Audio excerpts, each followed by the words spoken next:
Well, there could soon be a regional authority addressing homelessness in Spokane County. In less than 2 weeks, we should know who would make up the governing board and how soon they could get to work. Tonight at 6, Bronte Sorotsky explains what we can expect. Just days ago, what was once the biggest homeless encampment in Washington closed. But that doesn't mean no one experiences homelessness in Spokane County. That's why 3 former city employees have been organizing this regional approach, and in less than 2 weeks, we'll see their recommendations to address homelessness county-wide. We don't have a big problem with homelessness, sort of little pop-ups, from here and there. In the city of Medical Lake, homelessness likely doesn't come to mind. That doesn't mean it wants to be left out of the conversation. But it's coming, so it's not if, it's when. If we don't address this problem, it will just continue to grow.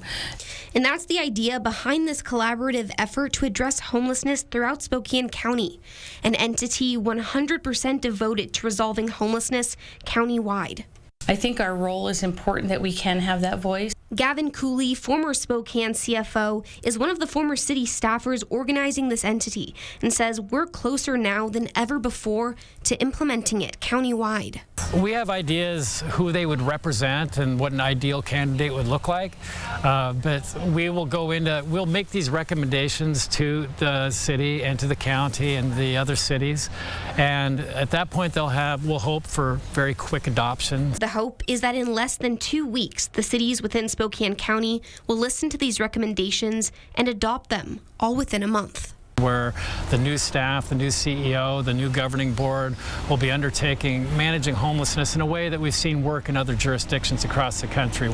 So far, the regional entity looks like it will consist of 5 elected representatives, a few from Spokane, 1 from the county, the Valley, if it decides to join, and 1 small city's representative for Cheney, Airway Heights, and Medical Lake, as well as 8 to 9 people experienced in homelessness services. Although Spokane City Council is supplying about 3/4 of the proposed money for this entity, it won't play a bigger role in the decision-making than any other city. But instead of saying we get 3/4 of the votes for that money, we've said, this will work better if we give voice to other people. And Camp Hope's closure is just the start of understanding what it really takes to address homelessness. We've been working together, and this proves that it works.